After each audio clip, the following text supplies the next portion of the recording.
Bread and Pastry Production, Quarter 4, Week 1. Our topic is preparing iced Petit Fours. A Petit Fours is a small cake generally eaten at the end of a meal or served as a part of a large buffet. The name is said to have originated from France. When translated, the name means small oven. The practice of cooking small pastries in a low-temperature oven.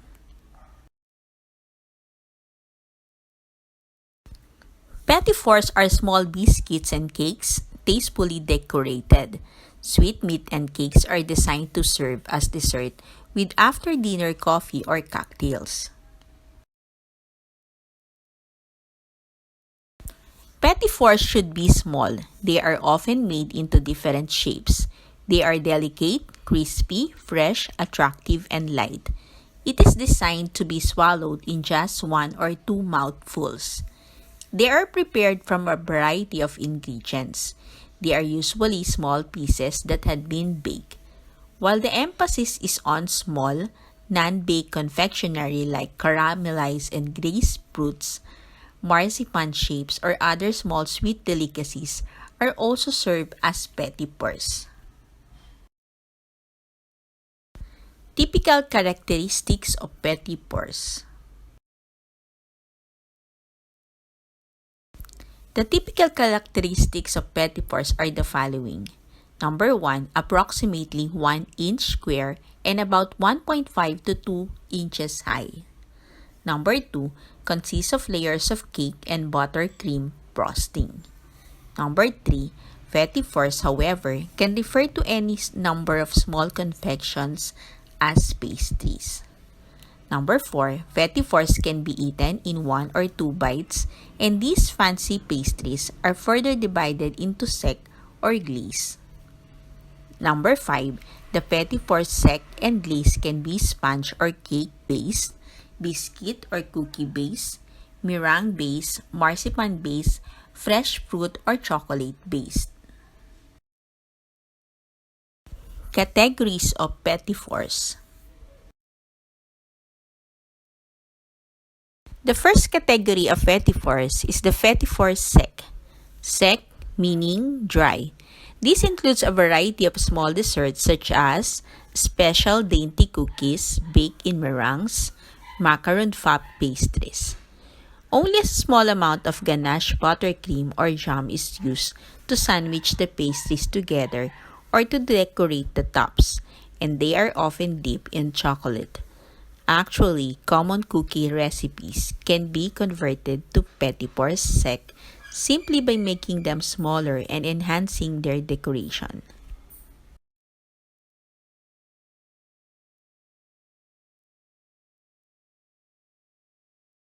The next category is the Petit Fours glazes.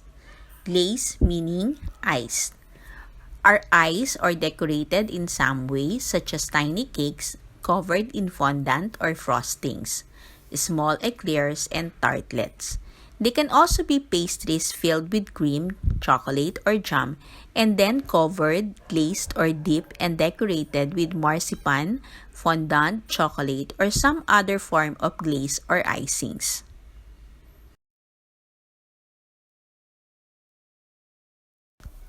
Here is an example of Petit Fours glazes.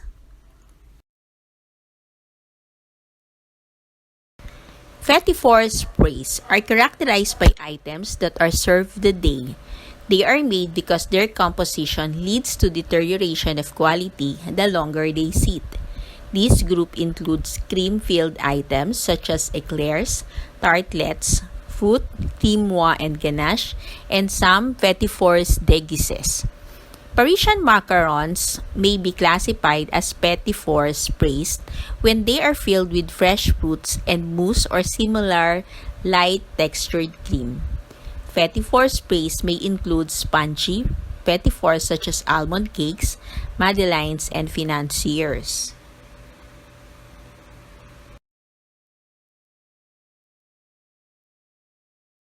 The following are examples of Petit Fours sprays.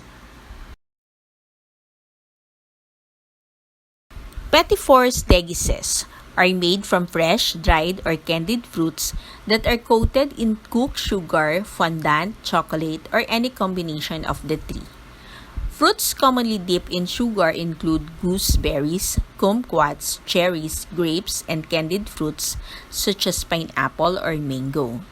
The fruit is simply dipped into the cooked sugar solution and then transferred to a silicone mat or lightly oiled granite. Some fruits, such as kumquat, may benefit from drying out slightly before dipping. Any fruit dipped in sugar should be used in timely fashion or should be stored with humectants to avoid the softening of the sugar.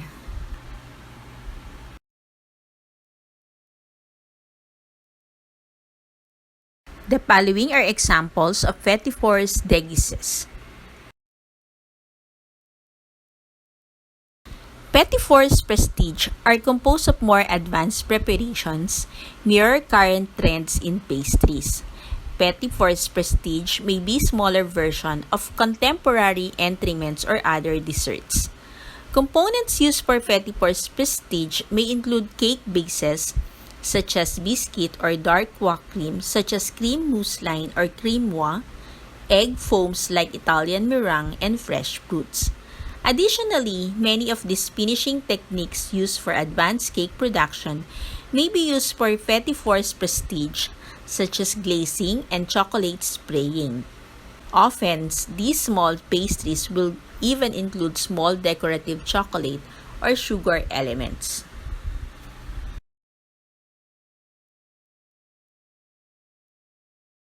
Examples of Petit Fours Prestige.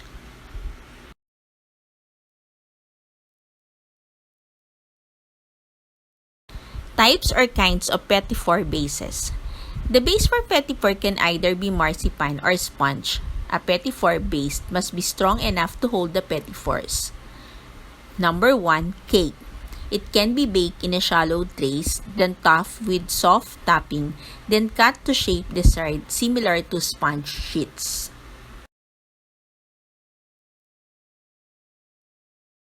Number 2 is the shortbread mixture of flour, fat, and sugar, enriched with egg and has a short eating quality.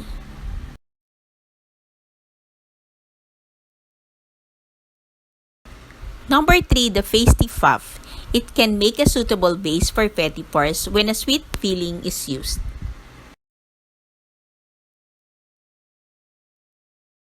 Number 4, sponge baked in thin sheets and layered together with filling, which acts as an adhesive to hold the sheets of sponge together. Petit Four varieties. Petit Fours are divided into 5 broad categories based on preparation method, texture, or principal ingredients. Number 1, dry, such as fragile, crunchy, dainty cookies. Number 2, fresh, such as tartlets filled with creams and fresh fruits. Number 3, ice, such as delicate layer cakes cut into small squares. Number 4, almond, such as French-style macaroons. And number 5, glazed fruits. Cut bases to the desired shape. Number 1, any form and shape can be applied, but accuracy of cutting is vital. It should minimize waste. Number 2, shapes can be round, diagonal, square, or triangle. Number 3, almost 20% of the product is wasted if round and diagonal shape is used. Number 4, any shape can be used, but wastage needs to be added to the cost of production. Number 5, it is best to use straight lines. And number 6, cut small. Prepare bases for Petit Fours. Number 1, production of the bases is the easy part. 2, sheet bases need to be thin and even across all the area. 3, avoid lumps and bumps. And 4, bases made out of any dry pastry cake or sponge. Glazing Petit Fours. Do not prepare a glaze too far ahead or it may lose shine, gloss, or heat. The preparation will need to be repeated. The product must be dry and plenty of workspace is required. Decorate to enhance appeal. Number 1, plan the decoration. Number 2, avoid very big decorations. And number 3, it should complement to the Petit Fours. Design and display iced Petit Fours. It is important to design, decorate, and display Petit Fours to make them more attractive and appetizing, enhance presentation and visual and textural diversity. Use consistent shape, use consistent configuration, and alternating heights and profiles. The following are the sample designs for Petit Fours.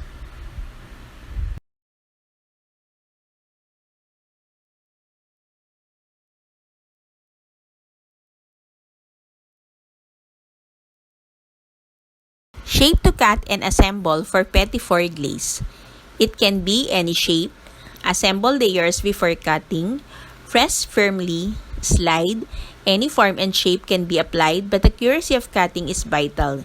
It should minimize waste. Shapes can be round, diagonal, square, or triangle, and almost 20% of the product is wasted if round and diagonal shape is used. Decoration for Petit Fours glaze. Chocolate motif, flower design, flakes of coconut, and a small portion of glazed fruits. Glazing for Petit Fours glaze. It should be clean, dry, and with correct temperature.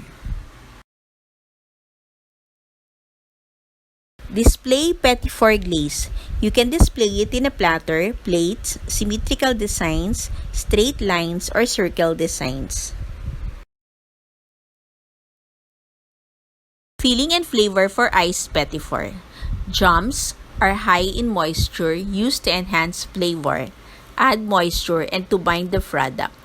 Blend jam until smooth consistency is attained, making sure no lumps are present as they will tear the sponge cake.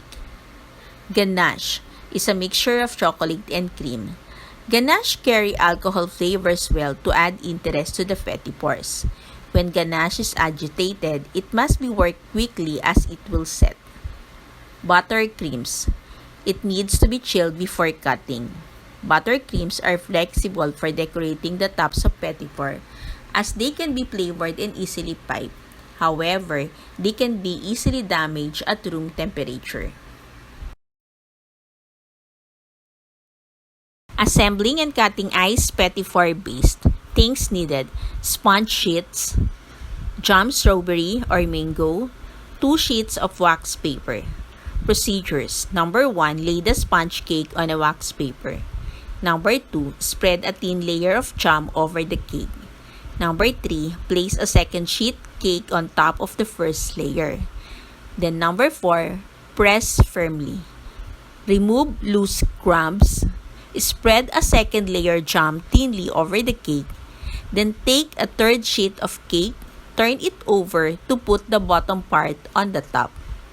Press sheets of sponge firmly together and place a tray on top to allow layered cake and jam to bond.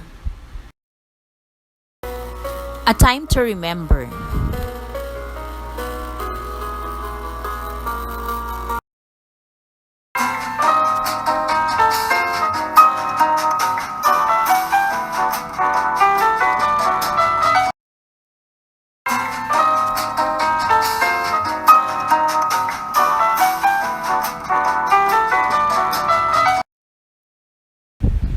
This is Maylene Huliganga. Thank you for watching.